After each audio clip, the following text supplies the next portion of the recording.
caminho a percorrer, e hoje eu quero percorrer pelo menos a primeira parte desse estudo. Amém? Glória a Deus.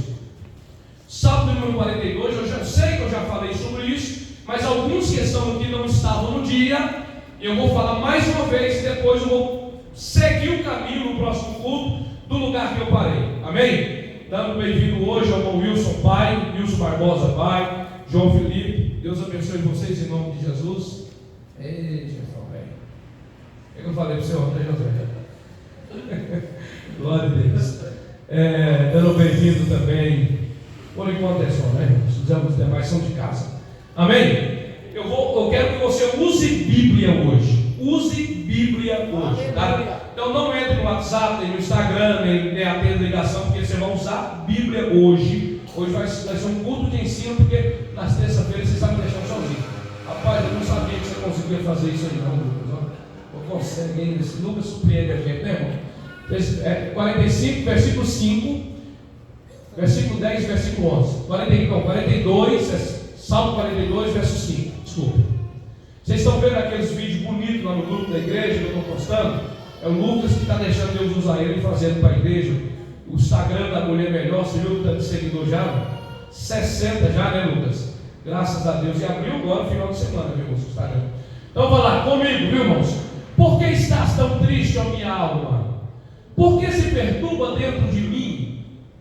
Você está vendo que a pessoa está falando com ele mesmo. Asaf é o escritor desse salmo, ou a pessoa desse salmo. Ele está dizendo: por que estás tão triste, ó minha alma? Por que te perturba dentro do pastor Edson? Dentro de mim. Amém? Por que te perturba dentro de mim? Põe a sua esperança em Deus, pois ainda o louvarei, Ele é o meu Salvador. Então ele não estava cobrando de ninguém, ele estava falando com ele mesmo. Amém? Alguém aqui fala com você mesmo de vez em quando? Sim. Versículo 10, Lucas, por favor.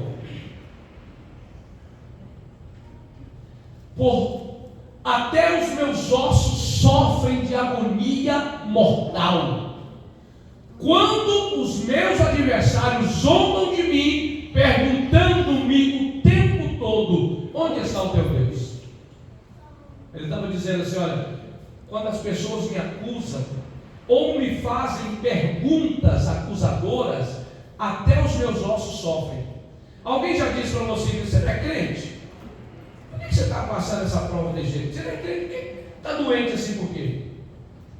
Uma das maiores dificuldades da minha vida é quando eu orava na igreja, Jesus curava, e em casa, meu filho estava doente, eu orava e ele não era curado. Pensa, maluco. Então ele está falando com ele mesmo ainda, versículo 11: por que estás tão triste, ó minha alma? Por que te perturba dentro de mim?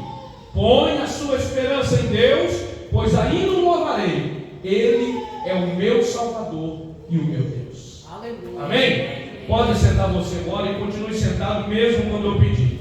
Amém? Meus amados, Asaf, entendam por favor, Asaf era um levita, um adorador da casa do Senhor. Asaf, ele é aquele que regia o louvor na casa do Senhor. Asaf, alguns estudiosos ligam ele ao dia que Davi entrou em Jerusalém trazendo a arca. E ele entrou em Jerusalém dançando, cheio do poder de Deus. Quem está lembrado da passagem bíblica, levanta a mão e diga amém. Dizem que naquele dia Asaf já estava ali. Era um meninote, era um rapazinho cheio de Deus. Ele cresce e se torna levita, se torna cantor, adorador. Mas com o tempo que ele fica velho, ele perde o seu posto e ele fica agora encostado.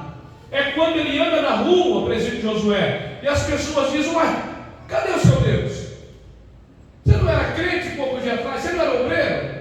Não era você que eu vim cantando aquele dia lá, Manuel? Por que você está agora nessa tristeza danada? Por que você está agora nessa angústia danada? E ele dizia assim ainda, olha, Salmo 42: a minha alma anseia por Deus. Quando que eu me entrarei na presença do Senhor. Ele entende que estar na presença de Deus não é ser crente em casa, é ser crente na casa de Deus. Então, quando ele não pode ir, ele é banido da sua função, ele se sente agora entristecido e posteriormente angustiado. Aí no versículo 5 ele diz o que nós lemos aqui, porque estás abatida a minha alma, dizendo para ele mesmo, é o mesmo que ele dissesse, vamos reagir, precisamos fazer alguma coisa, nós não podemos ficar nessa tristeza, nessa frieza. Olha para o irmão que está do teu lado, na tua frente, em qualquer lugar, dá um chacoalhado nele e diz, você precisa reagir. Diga, você não pode ficar frio desse jeito não. Diga, você não pode achar normal não vir ao culto não, porque vir ao culto é adoração. Agora olha para você mesmo, bate no peito e diz, por que é que eu estou desse jeito? Diga mesmo, aí leva a sério. Diga, por que eu estou frio assim? Por que todo mundo chora na oração e eu não choro mais? Por que todo mundo canta e eu não canto mais? Por que no culto todo mundo escuta a palavra e eu entro e saio do mesmo? Pergunta para você. Agora diga para você, eu preciso reagir. Eu preciso tomar providência. É urgente, irmão. No versículo de número 10, ele diz, até os meus ossos doem quando alguém me cobra aquilo que eu não posso resolver mais. No versículo 11 ele diz novamente, porque estás abatida, ó minha alma. Pode voltar para mim, lá eu queria. Porque estás abatida, ó minha alma. E aí nós vamos falar hoje, irmãos, sobre assuntos, sobre gatilhos que vai nos levar a ter uma vida angustiada, revoltada, a ter uma vida problemática, entristecida, coisas que podem fazer um mal maior do que já é. E os gatilhos que vamos falar hoje é decepção. Quem já foi decepcionado? Levanta a mão, diga eu. Pouca gente. Quem já foi decepcionado? Diga eu. Pronto. Quem é que já foi traído? Traição não é só de namorado, namorada, marido, mulher não. Mas quem já sofreu traição? Levanta a mão, diga eu. Eu não vou nem olhar para depois não ficar rindo de você, viu, irmão? E quem já sofreu frustração aqui? Levanta a mão, diga eu.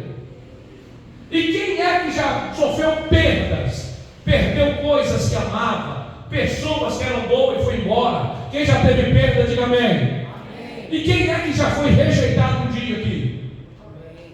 Também, senhor Wilson. Mas você não vamos sofrer demais, misericórdia. Nunca vi um cara sofrer desse tanto. Olha só, brincadeira, estou brincando com ele porque nós somos amigos, tá, irmão? E quem é que já ficou angustiado aqui um dia? Nós só precisamos entender a diferença de tudo isso aqui. E nós vamos entender agora, juntos, em nome de Jesus. Amém? Eu vou precisar de pessoas aqui agora comigo. Por exemplo aí, Wilson Júnior, abra a sua Bíblia em Jonas capítulo 4, versículo 1. Thalita Jael, abra a sua Bíblia em Isaías 33, 1.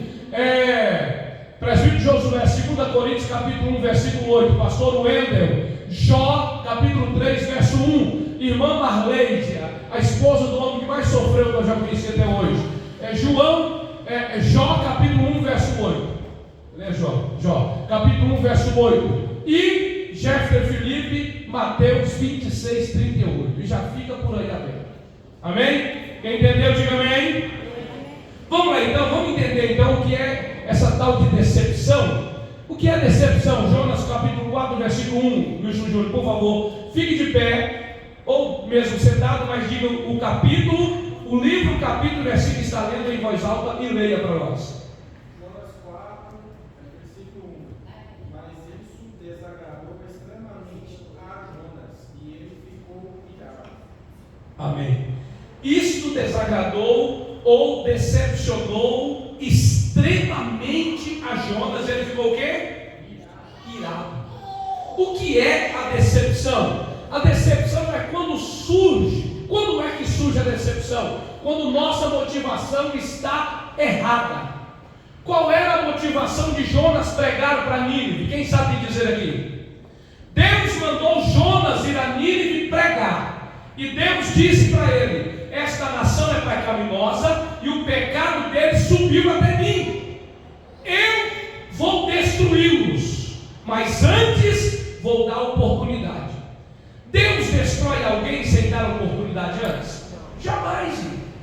Deus jamais iria destruir o povo brasileiro sem antes dar oportunidade para nós.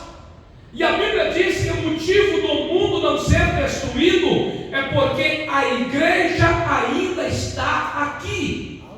A igreja é o termômetro de Deus para essa terra. Então veja bem, a motivação de Jonas, ele foi pregar para Nínive. Primeiro ele foge, né, irmão? Nós sabemos. Ele foge, era para Nínive e foi para Tarsis. E agora, quando ele resolve pregar, foi engolido pelo peixe, jogado no mar, toda aquela tribulação, vocês entendem que crente e desobediente passa. E quando ele resolve pregar, ele fala assim: agora eu vou pregar para esse povo morrer logo e eu vou acabar com essa luta aqui. A motivação dele era pregar a palavra e Deus matar o povo. Eu vou pregar porque esse povo é ruim, esse povo é mau, esse povo não presta, eles não vão converter, Deus mata logo e eu fico livre desse povo aqui. Aí ele prega, e o que acontece? O povo se converte ou se arrepende, e isto fez com que ele ficasse irado. Qual é a motivação sua de vir na igreja? Tem gente que vem na igreja e se no final não tiver um manto, o culto não prestou, Tiago. Tem gente que vem na igreja, se ele não cantar, o culto acabou ali mesmo. Tem gente que vem na igreja, se o pastor falar de dízimo, para ele acabou também. O pastor só fala de dinheiro. Vem na igreja, se não pregar ou o pregador desagradar, para ele o culto não prestou. Qual a sua motivação de vir à igreja? Eu vou porque eu vou dirigir um congresso. Está errada a sua motivação. Não, eu vou porque eu vou pregar. Eu vou porque se eu não for, ninguém toca violão. Está errada a motivação. Eu vou na igreja porque a minha esposa mandou, e se eu não for, ela briga comigo. Está errado isso, a motivação. Aleluia. Eu vou na igreja porque eu sou filho do pastor, e se eu não for, todo mundo fala mal dele. Está errado a sua motivação.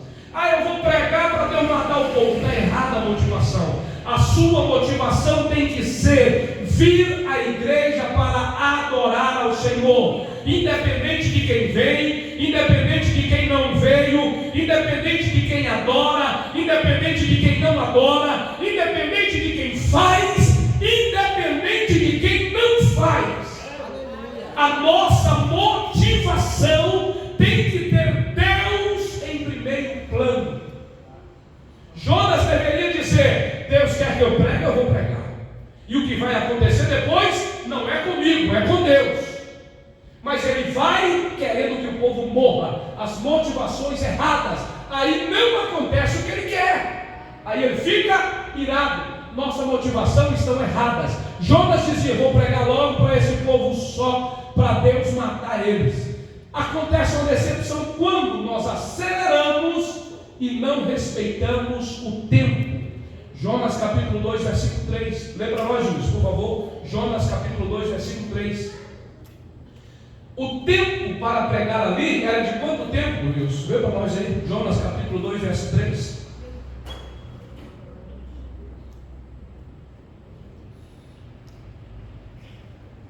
Jonas capítulo 2, verso 3. Porque tu me lançastes no fundo, no profundo, no coração dos mares, e das correntes das águas me cercou. Todas as tuas ondas e tuas vagas têm passado por cima de mim. Aleluia. Jonas, ele tinha um período para poder pregar. A Bíblia diz que o tempo para percorrer a cidade de Nínive era de 3 dias. 3 dias. Vamos ter aqui uma base dentro da nossa realidade, né? Quanto tempo gasta para chegar de a pé? Alguém que já foi de a pé entre idade? Eu acho que o Luiz já foi. Foi, Luiz? De a pé entre idade, gastou quanto tempo para chegar lá? Daqui até lá? 8 horas. Mas andou rápido, hein, menino? Pelo amor de Deus. Você foi de carro? De bicicleta. Alguém já foi de a pé uma distância longa? Eu acho que daqui entre idade de a pé não vai menos que um dia de viagem, não. Você vai, Jeff?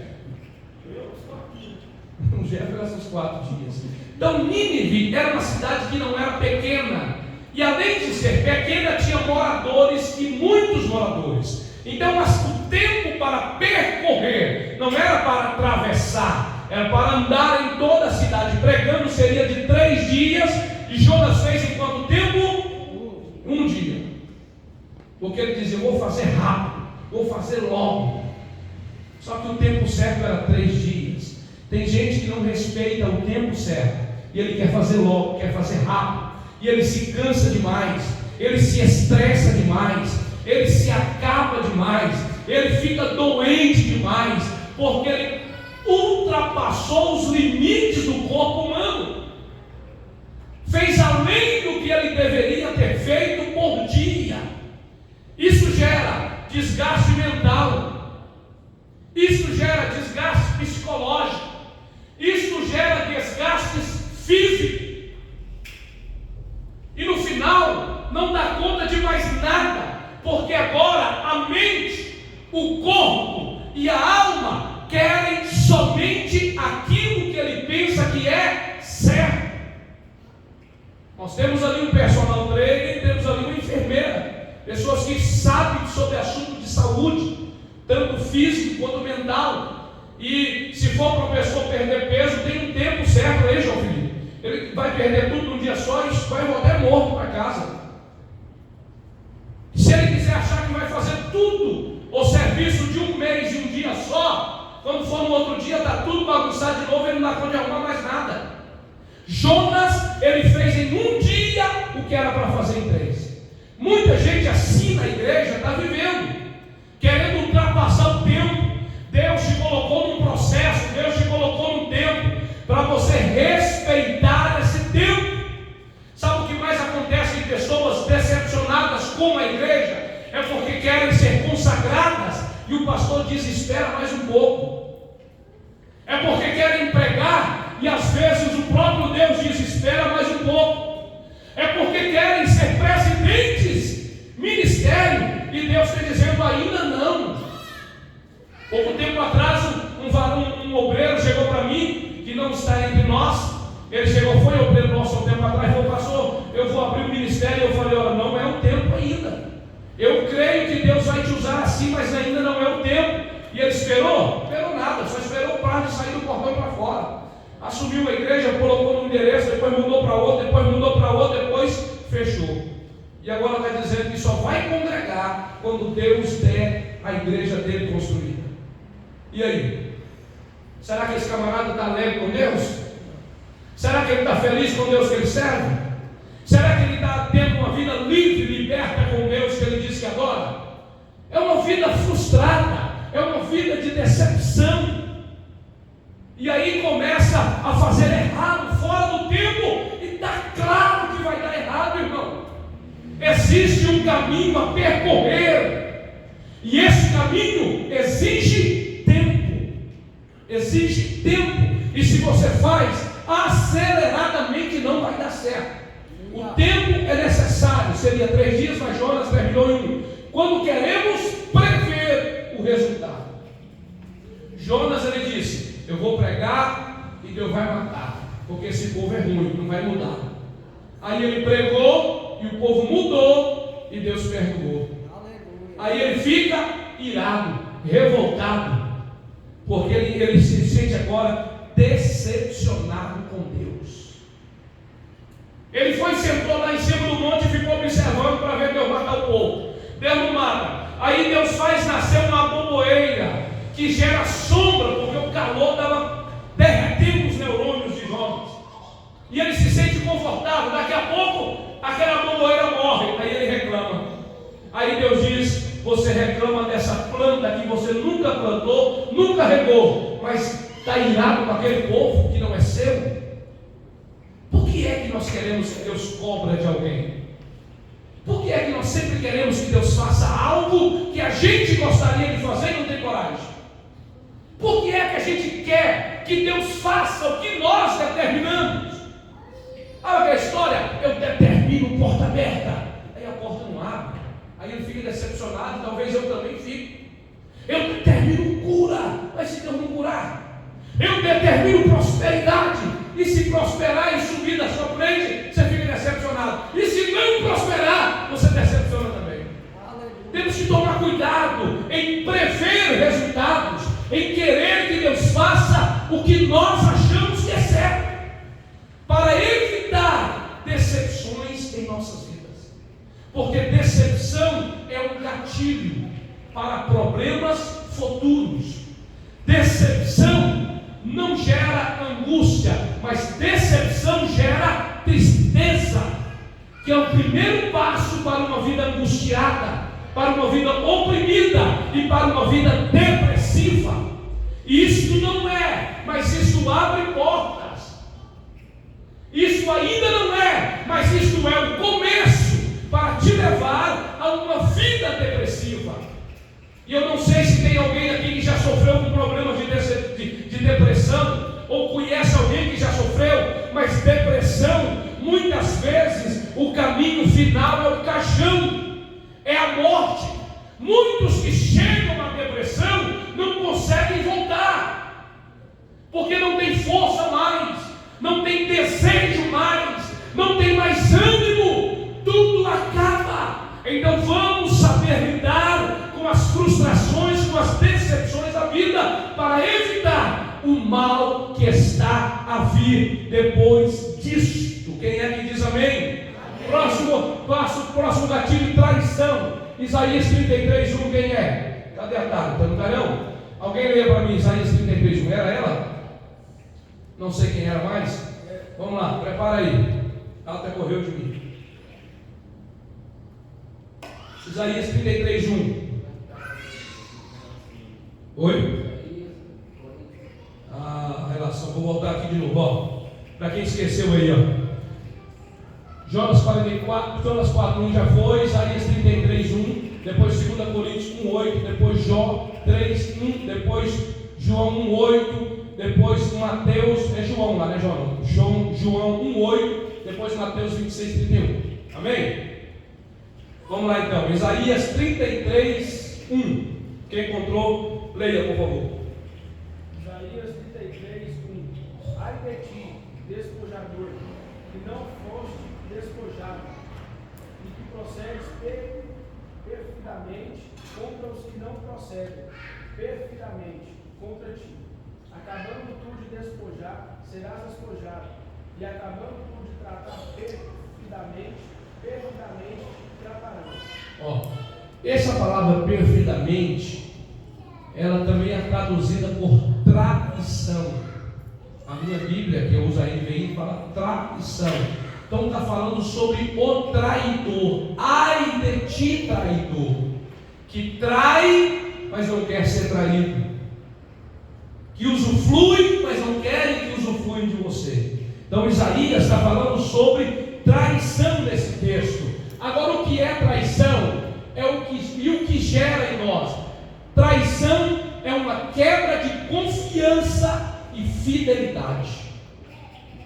Então, traição não é só no ato conjugal ou no relacionamento amoroso. Traição acontece entre pessoas que você confiou nela, entre pessoas que você exigia ou queria a fidelidade dela. Já aconteceu com você, pessoas amigas que te traíram?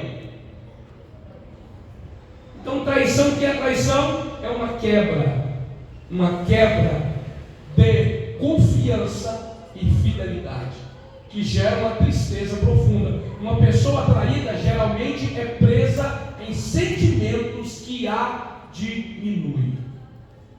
Geralmente quem foi traído, ele tem um sentimento de diminuição. Não consigo. Não vai dar certo. Eu já tentei muitas vezes, não deu. Não vou tentar mais, porque me traíram, me abandonaram, me esqueceram, e agora não vou fazer mais isso, porque não vou dar mais conta. Então, na maioria das vezes, pessoas traídas se sentem incapazes de alcançar de novo fidelidade e confiança de outra pessoa, seja no trabalho, seja no ciclo social, seja na família, ou seja em relacionamento conjugal. Insegurança e medo, então gera tristeza e gera insegurança e medo. Uma pessoa traída não confia mais a ponto de se entregar novamente. O medo a diz que tudo vai se repetir, e é só questão de tempo. Geralmente quem foi traído, ele não confia mais. Mesmo que se relacione com outra pessoa, essa pessoa não se entrega mais. Eu conheço casais que nós aconselhamos que mulheres não têm coragem mais de abraçar o marido com calor matrimonial. Sabe o que eu estou dizendo? Quem sabe diga amém. Maridos às vezes que não conseguem mais dar a satisfação às suas esposas. Casais que vivem só de encontros de vez em quando, de vez em mês ou de vez em ano, porque não confiam mais, porque não tem mais a fidelidade e a confiança que eles tinham antes. Então são pessoas que vivem insegura. Eu não confio mais nele, não consigo mais entregar a ele, não consigo mais me entregar a ela, eu não consigo mais ter amigos como eu tinha antes, não consigo mais ser amigo como era antes. É isso que gera em pessoas que foram traídas ou que são traidores. Não confiam porque tem medo de ser traído novamente. E isso, irmãos, é um passo também para que posteriormente pessoas venham ser depressivas. Quem está entendendo, diga amém. Amém. Próximo passo, frustração. 2 Coríntios capítulo 1, verso 8, por favor. 2 Coríntios, 1 versículo 8, diz assim: porque não queremos, irmãos, que ignoreis a tribulação que nos sobreveio na Ásia, pois que fomos sobremaneira agravados, mais do que podíamos suportar, de modo tal que até da vida desesperamos. Até da vida, isso é homem de Deus que está falando. O apóstolo Paulo está escrevendo. Então, isso aqui não é coisa de gente que é ímpio, não.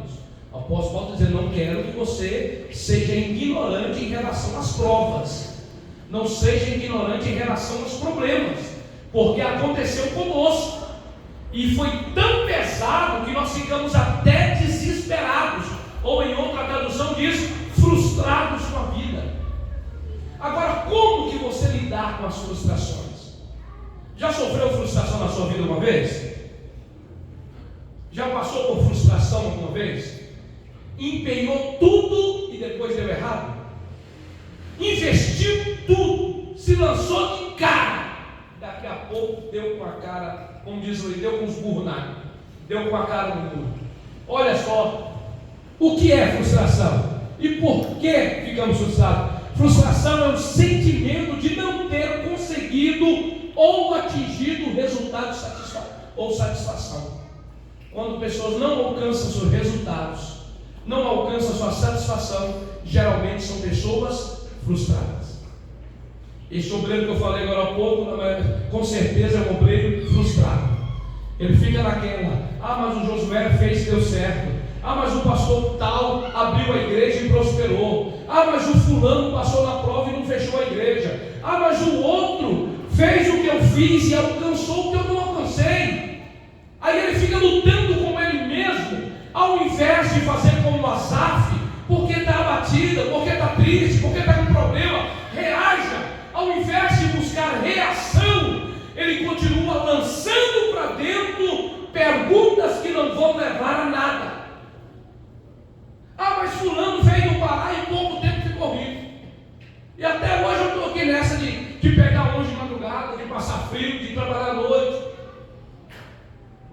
Então, o que é a frustração? É o sentimento de não ter alcançado os seus resultados ou a sua satisfação.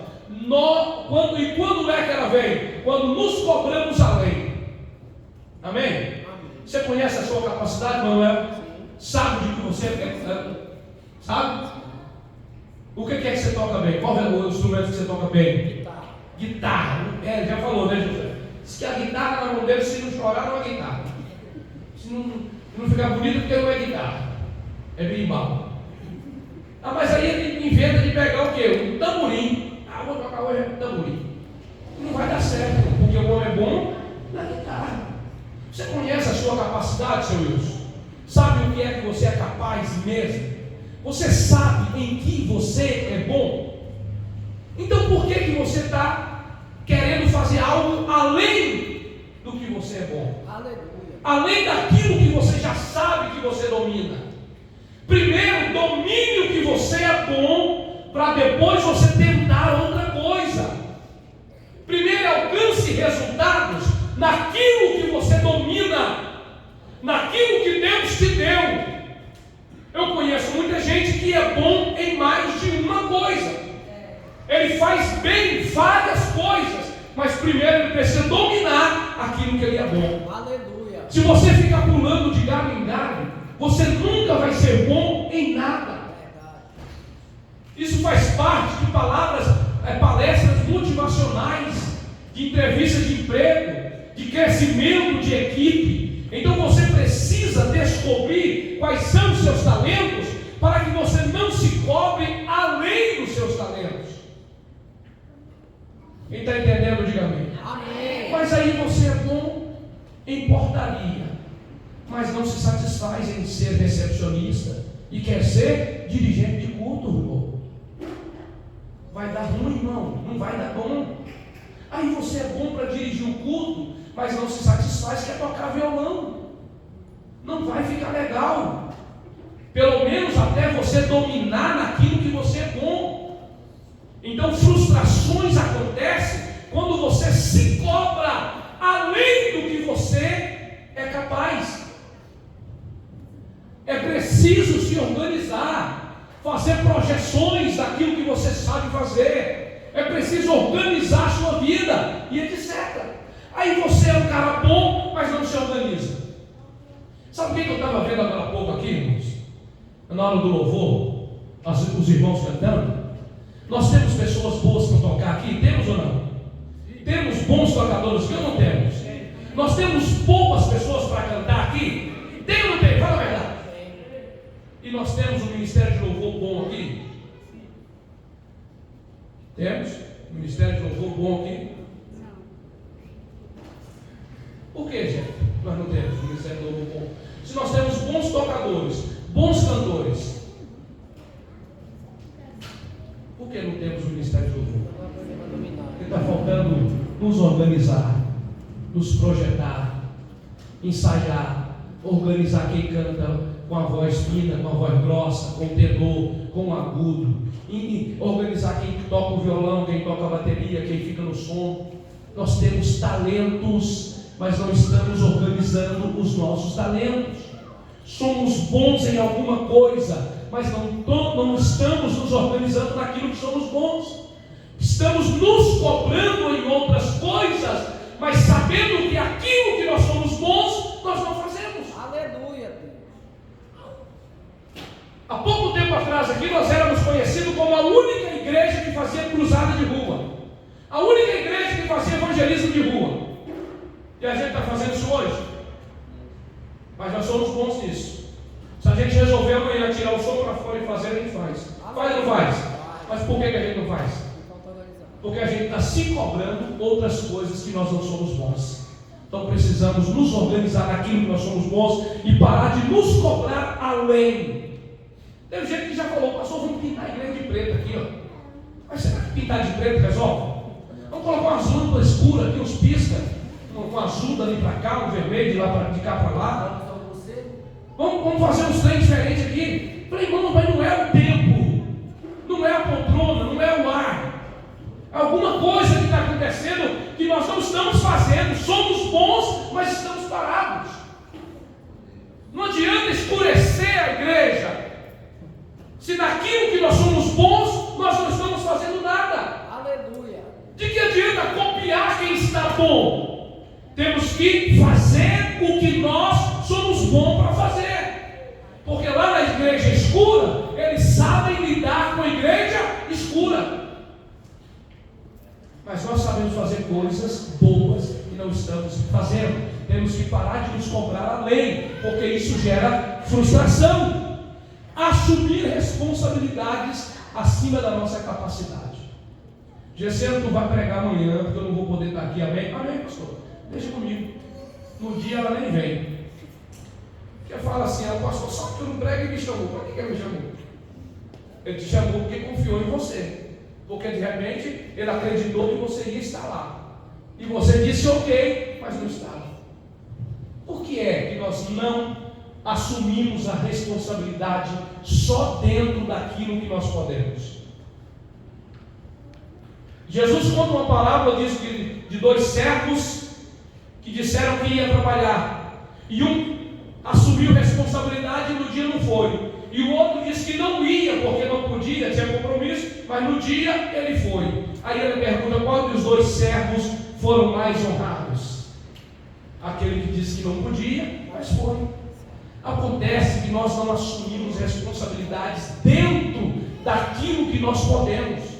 Aí estamos frustrados e causando frustrações. Imagine um culto onde o pregador marca de vir, não vem e não tem outro para pregar. Aí fulano veio para passar para o irmão Zé. Irmão Zé, não tive tempo de ler a Bíblia hoje, pastor. Não passa por Rony, eu trabalhei tanto o dia todo com tal pedreiro, isso aqui não dou conta. Não, então vamos passar para o Josué. O negócio é lá. E aí, irmãos? Nós precisamos organizar para não frustrar e para não sermos frustrados. É com isso aqui que nós temos que aprender a lidar. Não adianta ser hábios em resolver problema de gente depressiva se eu não souber resolver esse pequeno problema aqui, que é frustração.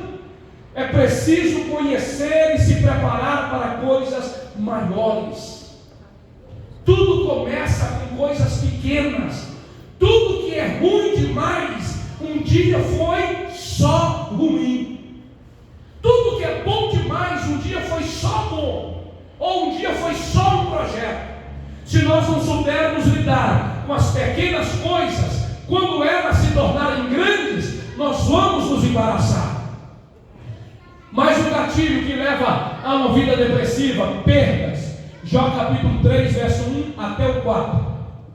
Jó capítulo 3, verso 1 até o 4. Quem é? Livro de Jó, capítulo 3, verso 1 até o 4. Ninguém mais? Quem era que eu tinha pedido aquela hora? Jó lá no final. João. E quem ficou de ler Jó? Jó capítulo 3, o senhor, pastor? Capítulo 3, verso 1 até o 4.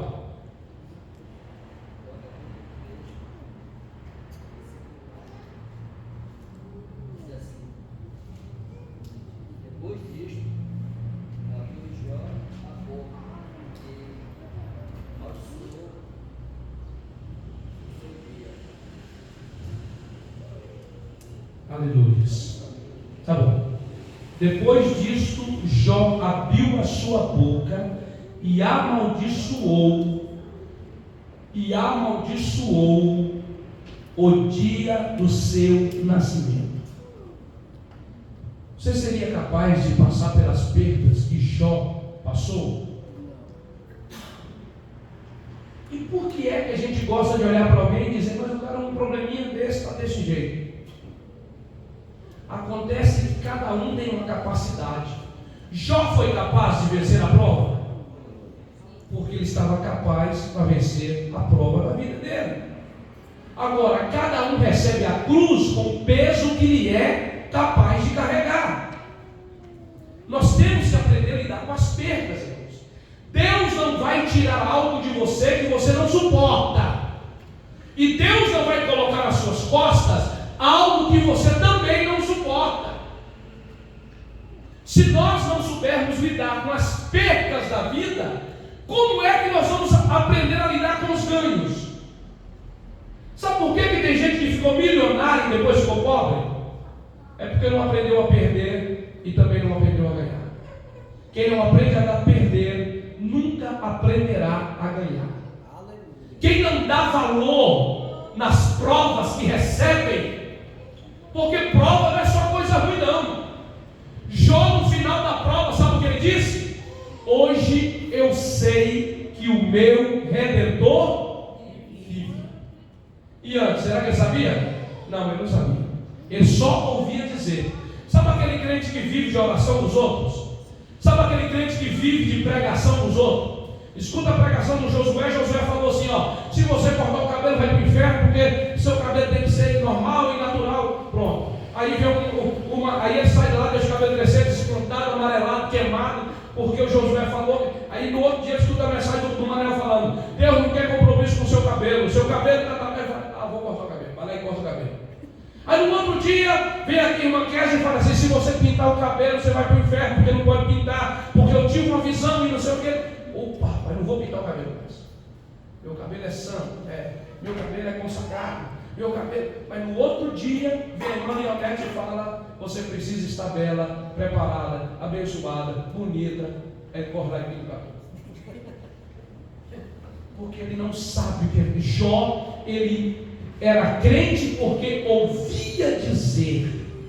Ele sabia que Deus era Deus porque ele ouvia dizer. Mas aí, com todas as perdas que ele teve, ele soube administrar as perdas, os problemas, as dores, a doença, falta do filho, falta da esposa, falta de dinheiro, falta de fazenda, falta de camelo, falta de gado, falta de tudo.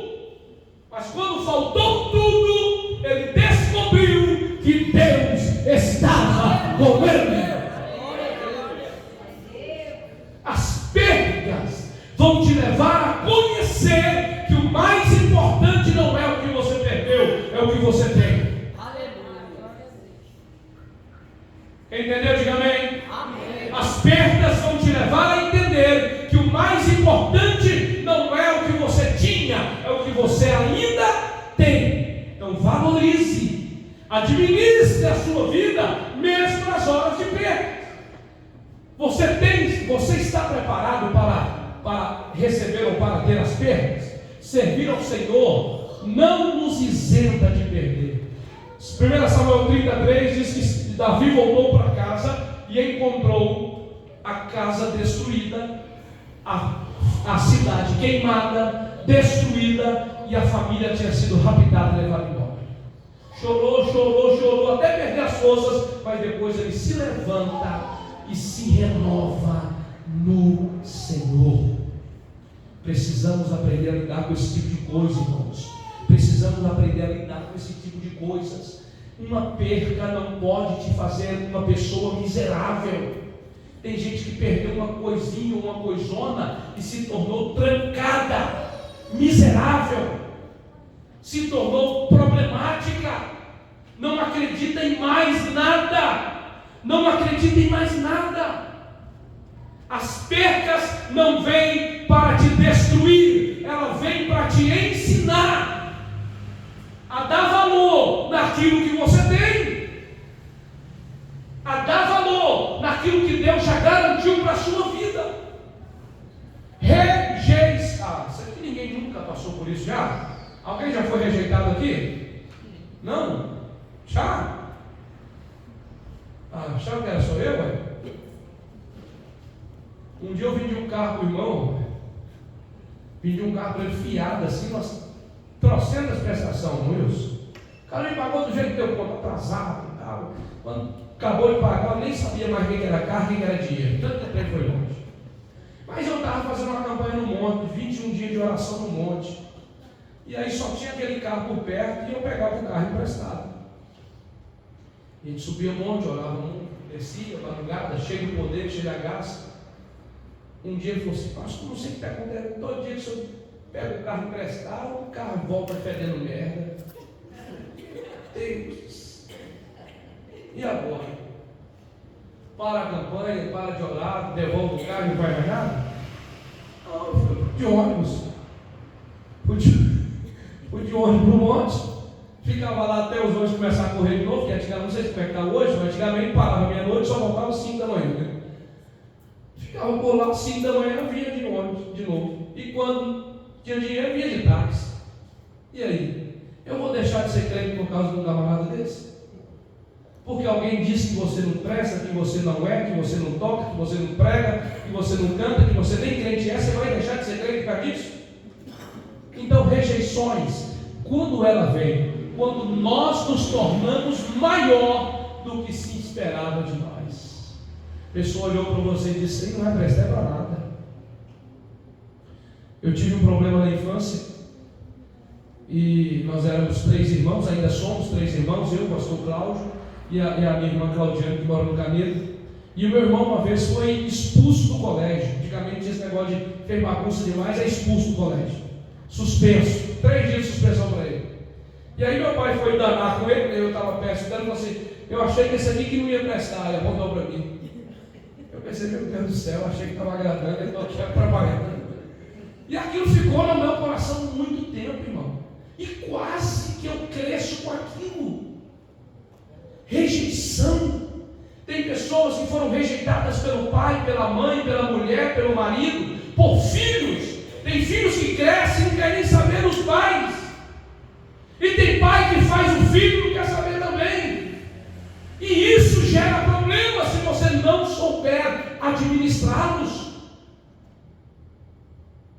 E quando você cresce, e quando você se torna vencedor, e quando você fica rico, aquele que não acreditou, na maioria das vezes vai dizer: eu não vou ser amigo mais do Manel. Manel agora foi exibido. Manel agora foi para Goiânia, ganhou dinheiro, não quer nem saber de nós mais. Então, quando nós nos tornamos maior do que as pessoas acreditavam, na maioria das vezes elas nos rejeitam. Amigos do tempo da quebradeira não querem saber de nós mais, porque dizem que nós agora vamos exibir demais. Só passa de carro toda hora aqui, mas queria que eu passasse de a pé de novo? Tem dinheiro para comprar um carro, tem que comprar um carro, não é isso? Só que quem não acreditava acha que você tem que continuar a pé. Quem não acreditava acha que você deveria continuar não prestando, sem dinheiro no bolso, nem para comprar uma balinha, nem para nada. Porque não acredita em você, e quando você se torna grande, te rejeita. O que fazer quando ela chegar, quando a rejeição chegar? Não dar importância a pessoas ou lugares além do que elas merecem. Sabe por que as pessoas estão sofrendo uma rejeição? Porque dá muito valor a lugares e a pessoas mais do que merecem. Tem gente que ama a igreja, isso aqui, mais do que o Deus disso aqui. Tem gente que só falta pouco tatuar o nome da igreja na testa, para dizer assim: ó, MPV. Amo, graças a Deus aqui não tem isso. Claro que eu fico até meio triste, o povo chega aqui: eu sou fulano de tal, da igreja fulano de tal, do pastor fulano de tal, e papapá, e quase a mensagem toda só falando quem ele é, de onde veio e quem é o pastor dele. Parece que ama mais do que o Deus a quem ele representa. Quando nós valorizamos, geralmente nesse caso, quando houver um problema lá, eles vão se tornar pessoas frustradas, decepcionadas e se sentir rejeitadas. Valorizem pessoas do tanto certo, nem para mais e nem para menos. Entenda uma coisa: pessoas não são deuses. Pessoas são pessoas. Elas falham, elas decepcionam, elas frustram, elas enganam, elas mentem e mentem muito. Está preparado, irmão, para viver no meio de pessoas? Tem que ser macho, então tem que ser fêmea. Porque se tem um negócio ruim nesse mundo, chama-se pessoas. E sabe o que é que Deus diz? Ama as pessoas. Cuidem das pessoas. Alimentem as pessoas. Preguem para as pessoas. Amem as pessoas. Lugares. Tem pessoas que um lugar parece que é o céu. Que se acontecer qualquer problema, briga por causa do lugar. Dá vida por causa do lugar. Então você precisa valorizar o lugar do tanto certo. Mais do que aquilo já não está bom, já não está certo. Quando isso acontece, as pessoas geralmente não sabem administrar. E quando tudo isso que nós falamos aí, nós falamos sobre o quê? Me ajude aqui. O que nós falamos até agora? Quais são os gatilhos que nos levam a ter problemas se nós não administrarmos? Fala um aí. Traição. O que mais? Hã? Não ouvi.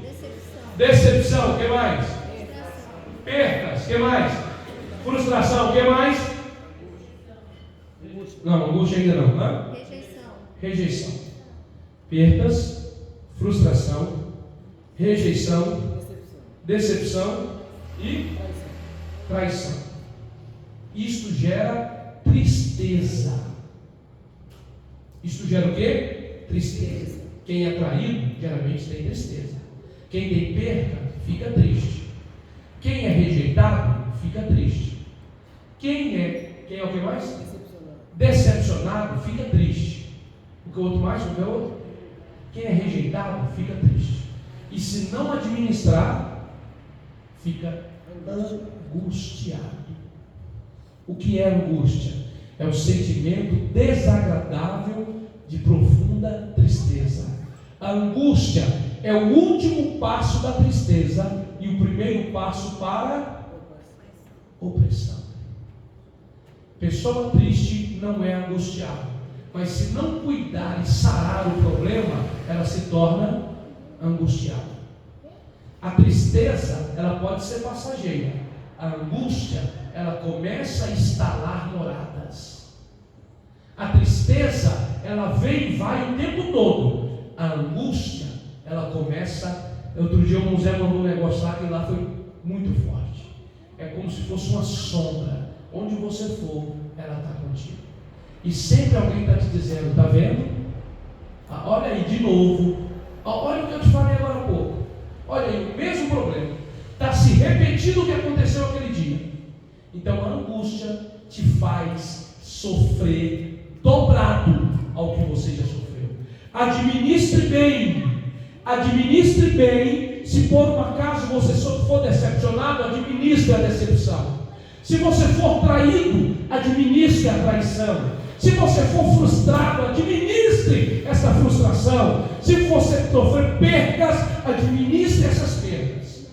Se você for rejeitado, administre a rejeição para que você não fique angustiado. Amém? Fique de pé. Próximo dia nós vamos entrar no assunto depois da rejeição, da angústia. O que é que acontece conosco?